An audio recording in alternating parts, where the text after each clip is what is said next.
the challenge of the Yukon. On King! On your husky! The Wonder Dog King, swiftest and strongest of Eskimo lead dogs, blazes a trail through storm and snow for Sergeant Preston as he meets the challenge of the Yukon. Sergeant Preston was typical of the small band of Northwest Mounted Police who preserve law and order in the new Northwest country, where the greed for wealth and power led to frequent violence and bloodshed. But in spite of the odds against them, Sergeant Preston and his Wonder Dog King met that challenge, and justice ruled triumphant.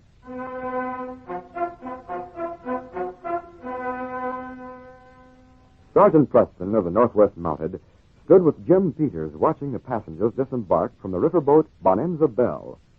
Beside him was his big lead dog King. Suddenly the hair on King's back rose, and a low growl rumbled in his throat as a young couple came down the gangplank, leading the biggest dog anyone on the dock had ever seen. He was almost as big as a Shetland pony. His coat was a shaggy gray, and he carried his huge head regally, as if proud of the royal blood in his veins. Jim Peters finally got his breath. Holy jumping Jehoshaphat! Will you look at that animal? What is it? That's the biggest dog I've ever seen in my life. Quiet, King. If you're as smart as I think you are, you'll make friends with that fella. Well, Sergeant, look at the jaws on him. One snap and he could bite a man's head off. What is he? An Airedale crossed with an elephant? Well, Jim, I believe he's an Irish wolfhound. I've heard of them. It's the first one I've ever seen. Well, come on. Let's get a closer look at him. Hold tight to his leash, Mary. That Monty has a big dog, too. Oh, Tara won't make trouble. Welcome to Whitehorse. I'm Sergeant Preston of the Northwest Mounted. How do you do? I'm Tom Carney, and this is my wife. How do you do? We just arrived from Ireland. We'll be wanting some information if you don't mind helping us. Well, that's part of my job. This is Jim Peters. How do you do, man? Steady, King. Oh, let them make friends if they will. A brave dog there, Sergeant. Poor Tara can seldom make friends with any. Most of them take one look at him and run with their tails drooping. And Tara is gentle as a summer breeze and has never killed more than a flea. Look at him, walking around stiff-legged. Careful there, King. Now, see? Their tails are beginning to wag. I knew King had good sense. Oh, two grand animals they are. Each appreciating how fine the other is. Your dog's an Irish wolfhound, isn't he? That he is. And one of the few purebred ones left. They're rare now, even in Ireland. Tara's ancestors killed most of the wolves in the land. Are you planning to stay in Whitehorse? For a bit. Well, the town is packed jammed. There ain't an inch of room in the hotel. Oh, mercy on us. Shall we be sleeping out in the snow, do you think? I know what you can do. I'm taking a trip for a couple of days. Take my cabin till you find something. Sure, that's mighty nice of you. Oh, shucks, 10-0. I have my dog sled back here. I'll get it. We'll take you right over to Pete's.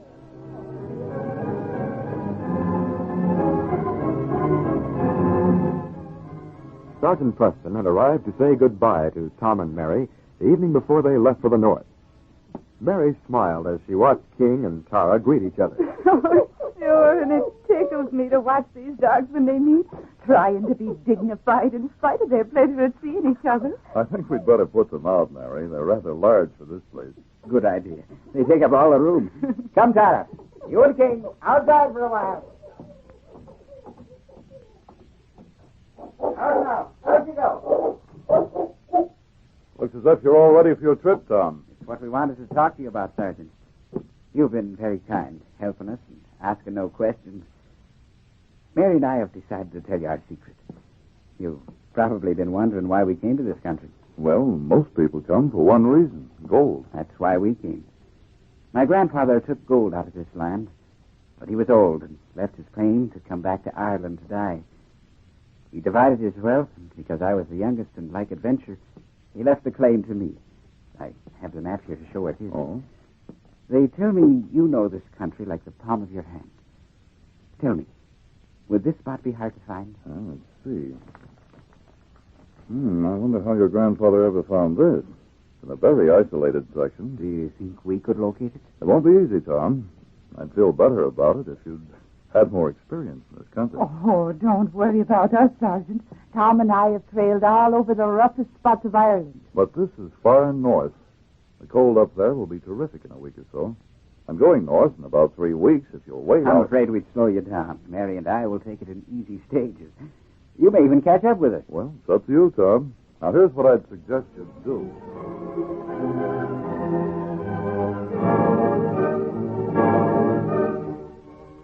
2 weeks of steady traveling carried Tom and Mary far north. Tara ran free after proving too big and too fast for the rest of the dog team. Then suddenly the terrible winter of the Yukon struck. It was heralded by a blizzard. Mary, we're going to have to stop. I'm afraid we've lost the trail. Oh, but there's no shelter, Tom.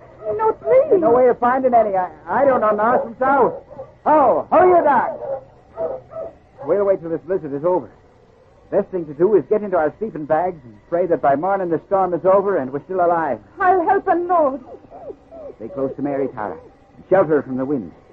I won't unharness the dogs, Mary.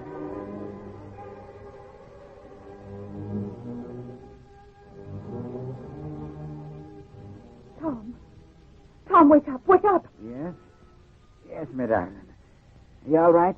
I'm all right, but Tom, the sled is gone. The dogs have run away. Gone? They can't be. Oh, Mary. They went off while we slept. Oh. At least the wind has stopped. If only it would stop snowing, blinding whiteness like a thick veil. Tom could help you find them.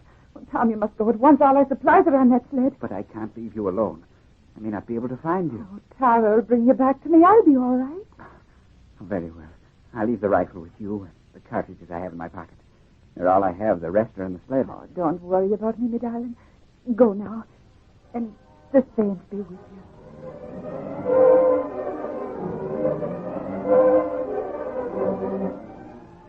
The hours dragged by, with no sign of Tom. The snow had stopped, and the sun was reflected from the white ground with a blinding glare. Suddenly, a gray shape that Mary thought was Tara appeared for a moment at the top of the slope. Tara! Tara! Well, now that's queer. I was sure. Tara! Oh, this horrible glare. I can't see. Lord be to heaven. It's the cry of a wolf. There he is. Oh, Mother of Heaven, let my aim be straight. Oh, thanks be to God, it's Tom. Tom! Tom, hurry!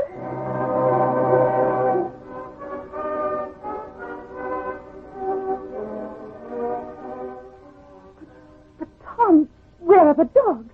Tara pulling the sled. And you. Oh, Tom, what's wrong? Mary, I can't see. I couldn't find my goggles when the sun came out. I couldn't find them. That blinding glare, it's done something to my eyes. It's snowblind you are. Oh, Tom, my darling. The dogs had upset the sled and chewed themselves loose. They were gone and our supplies were scattered, buried in snow. I searched for them for hours in that blinding light. That's what happened to my eyes. I brought some wood and found our axe. Tara led me back to you, and I heard the shot. Sit down in the sled, my dear.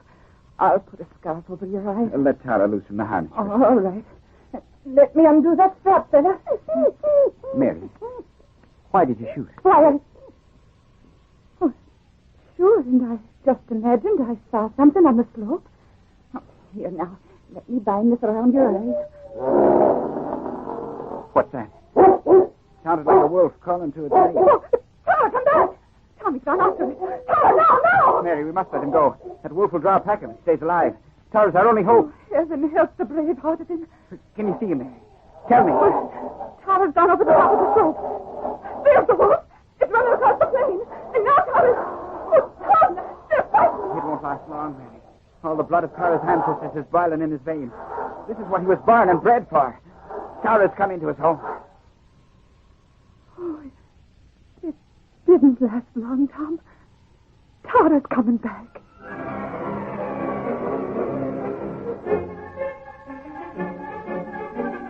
A feeling of wild exultation burned in the breast of Tara the wolfhound.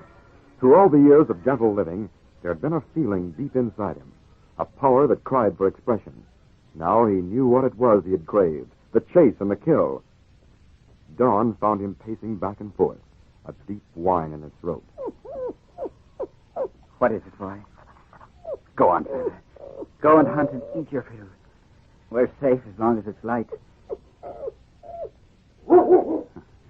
He knows what I mean, Mary, doesn't he? Oh, faith, yes. He'll running like the wind itself. He'll cover 30 or 40 miles this day. Tom, your eyes, are they no better? They burn less, but I still can't see.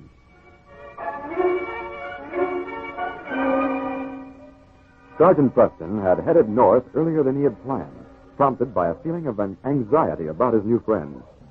He was about to stop his team and make camp in the fading daylight when King barked sharply and stopped. Oh, you Huskies! What's the matter, boy? What is it, boy? A track. Well, that's Tara's track, but he's alone. Something's happened. All right, boy, after it. On King! On you Huskies!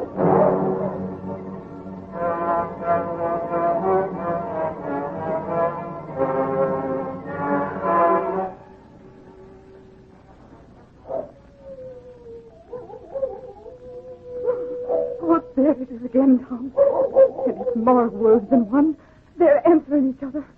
Oh, where could Tara be? It's been dark for hours. Keep the fire bright, Mary. That'll keep the beasts away. If only I could see. Tom, I've used the last of the wood. Mary, Yes, darling. have you the rifle hand? It's here, across my knees. And how many cartridges are left? 4, Tom. We must save 2, just in case. Lord save us. Tom! Tom, I see it! And there's another. Wolves, Tom. Their eyes like fiery coals. And more are coming. You hear it? I'd rush them with his axe if I could see. The moonlight reflected on the plain. Their shapes are like black shadows crossing it. And now there's another, a big one. Tara! Tara! Tara, boy! He's fighting 3 of them. But more are coming. Tom, he can't last against them all.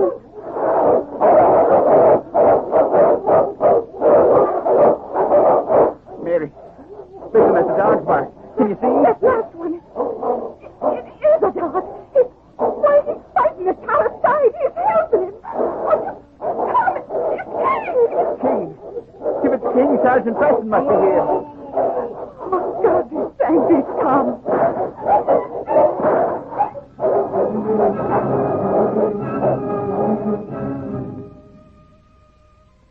The bright light of the fire played over the group around it as Sergeant Preston bent over Tara. The huge dog lay with his head on Mary's lap, his heaving sides covered with blood, his own and his enemy's. 6 wolf carcasses made dark splotches in the snow that reflected the northern lights. Mary wept as she caressed the great dog. Oh, Tara, my darling. What a brave stand you've made. How bad is he hurt, Mary? His poor flanks are torn, and he's weary unto death. Oh, Sergeant, will he die? Tara's going to be all right, Mary. We'll give him time to get better, and I'll take you to your claim. We owe our lives to these dogs and you, Sergeant. I don't know how to thank you. I don't want any thanks, and neither do they. Oh, look! Tara's tail! He's trying to show us he's all right. Yes, King, your friend is going to live.